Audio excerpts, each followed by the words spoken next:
On the night of January 3rd, 1804, a 22-year-old man named Thomas Millwood sat inside of a local pub in Hammersmith, England, feeling totally annoyed.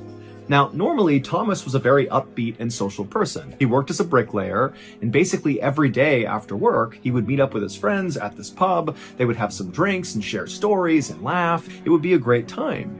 But tonight, it was like everything annoyed Thomas, especially his friends. And as his friends droned on and on about the current drama going on in their town, Thomas finally had just had enough, and before he could stop himself, he stood up and slammed his beer mug down on the table, and right away Thomas knew he had overdone it, because immediately the pub went deadly silent, his friends all stopped, everybody's looking over at Thomas, and Thomas kind of muttered an apology, and then quickly grabbed his coat, he stood up, and just began walking like he was going to leave the pub. And the pub, again, is totally silent as he's walking, and then right as he's about to go out the door, his friends broke the tense silence in the pub, and they called out to him and said, "Hey, be careful out there." And Thomas just looked at his friends and kind of rolled his eyes and said, "Yeah, okay." And then he went outside.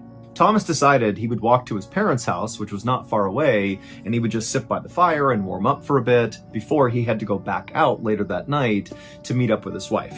His wife worked long hours and she often worked late, and when she worked late, Thomas would meet her at work and escort her back home. And that's what he was doing tonight. And so Thomas began walking down Black Lion Lane, and per usual, Thomas was basically one of the only people outside. Hammersmith used to be this very friendly and bustling place. It was home to 45,000 people. It was located right on the outskirts of London, and lots of rich people like to go there to vacation. But recently, there had been a string of all these increasingly bizarre sightings, or attacks as people were calling them, in Hammersmith, and it had all the residents completely on edge to the point where people were not going outside. Now, Thomas thought it was totally ridiculous and thought people were completely overreacting, and so he had been doing his best to ignore the drama going on in town, but it was getting harder and harder to do that. As Thomas rounded a corner, he nearly walked into two men that were walking the other direction. And when Thomas looked up to say he was sorry, one of the men screamed, "Get back!" And he was holding a club in his hand, and the other guy had a pistol in his waist, and he had his hand on the pistol grip. Thomas instinctively threw his hands up to show he was not a threat, at which point the man lowered his club, and the other guy took his hand off his pistol, and one of them said to Thomas, "Hey, it's dangerous to be out here alone. You should not be out here by yourself." And then before Thomas could say anything to them, they quickly walked past him and disappeared around the corner. By now, Thomas was only a few houses away from his parents' house, and so he just kind of brushed off the incident and sped walked his way to his parents' house, kind of cursing the two men under his breath for their ridiculous warning about how dangerous it was out here. A minute later, Thomas arrived at his parents' house, and he walked up to the door, and normally his parents would keep the door unlocked, but when he tried it, it was locked, and then a second later, he heard his sister, Anne, inside the house coming to the door, and she called out through the door, "Who's there?" And Thomas is like, "It's me, Anne." But apparently that was not enough, and Anne called through the door, "Well, I don't know if it's really you, so back up so I can see you through the peephole." Thomas rolled his eyes, but he did what his sister asked. He stepped back and allowed her to see his whole person through the peephole, at which point he heard Anne fumbling with the lock. The door was unlocked. She opened it up. Thomas stepped inside, and his sister immediately shut and locked the door behind him. And her first question to Thomas was, "Well, did you see it?" Thomas immediately wished he had not come to his parents' house to avoid talking about this stupid topic, but he realized that if he had gone back to his house, he likely would have gotten the same question from his mother-in-law, who lived with him and his wife. Because actually, it didn't really seem to matter where you went in Hammersmith or who you talked to, because the conversation was always going to be the same. It was going to be about these attacks, because the people of Hammersmith were absolutely convinced these attacks were being committed by a ghost. It all started about 2 months earlier when somebody spotted this mysterious figure lurking in the church cemetery. And Thomas thought really the hysteria should have stopped right then and there, because only a couple of days after the sighting, it was figured out that the figure was actually just the butcher's son, and he was just dressing up in women's clothes, walking around in the cemetery to scare his friends. It was a prank, that was it. But the hysteria in town did not go away, because a week after this first weird sighting, there was another sighting in the cemetery. A local chimney sweep said he saw someone walking around in the cemetery who disappeared into the ground. Now, admittedly, a lot of people in Hammersmith, when they heard about this second sighting, they did kind of brush it off as just hysteria. But it was after this second sighting that the so-called attacks began in town. Late one night, a local resident was walking past the cemetery when something came up behind them and began choking them, and this resident was able to break free and run away to safety, but they turned and got a look at whatever was attacking them, and they described it as a phantom. Shortly after that, a local carriage driver was going past the cemetery when they got out for some reason, and then this creature with horns on its head came charging out and confronted the carriage driver, who apparently just turned and ran away, abandoning his 8 horses and 16 passengers. And so by late December, there had been so many more of these strange attacks and weird sightings in town that basically everybody in Hammersmith, save for basically Thomas, was totally gripped by fear. And as terror kind of spread across town, Thomas had attempted to convince his wife and mother-in-law and his family that there was just no way this was a real ghost. This is people's paranoia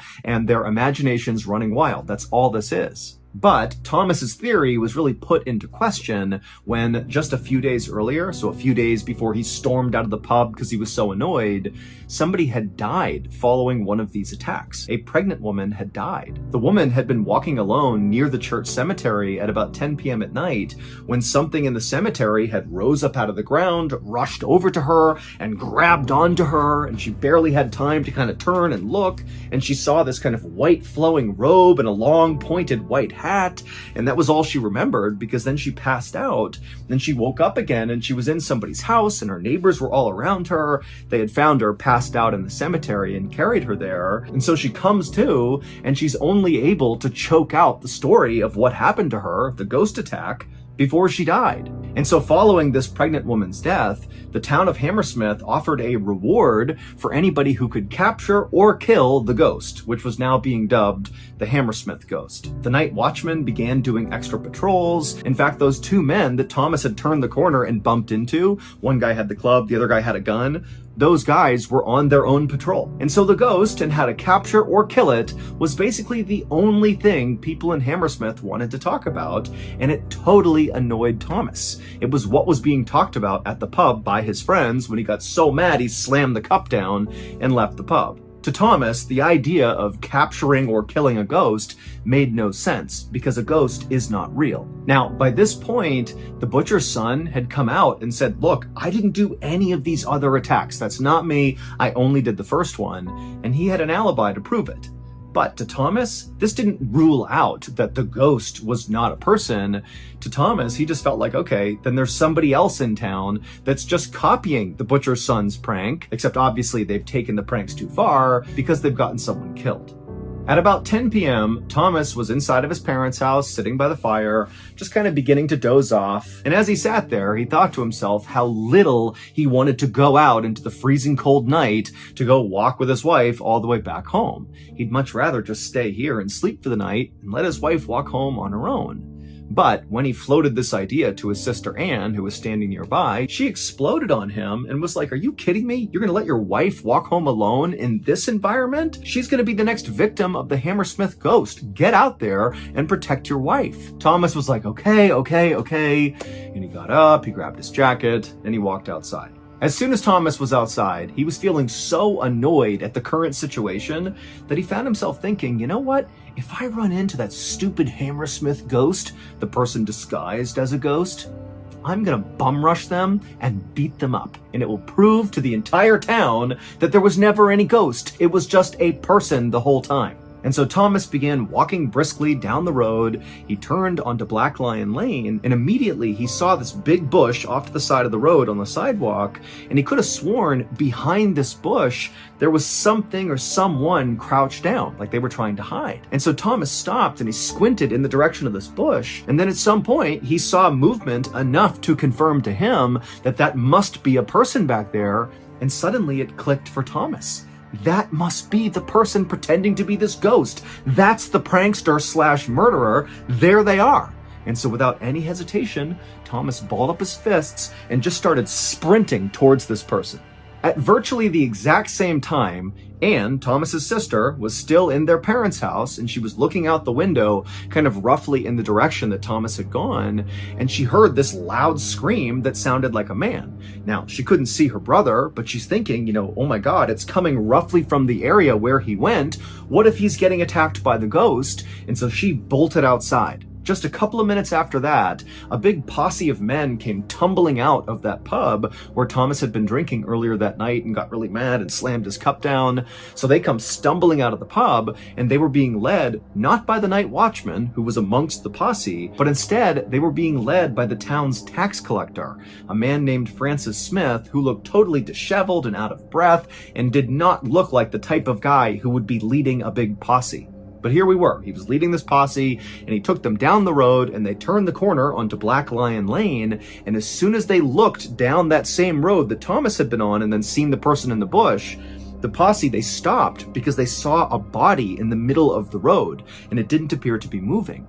And then crouched over the body was this dark figure that was kind of hunched over this body. And the figure turned and it looked at the posse and let out this unbelievable scream.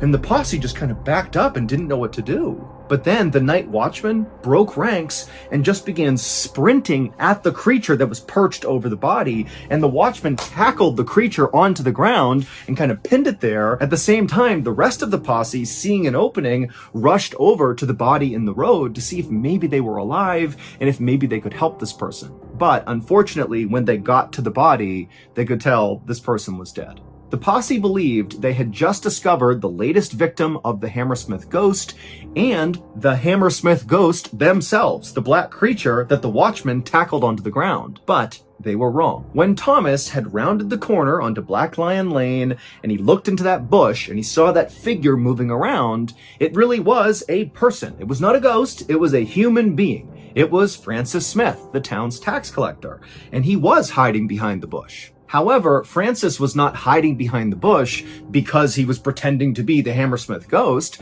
like Thomas was assuming, which is why he ran after him.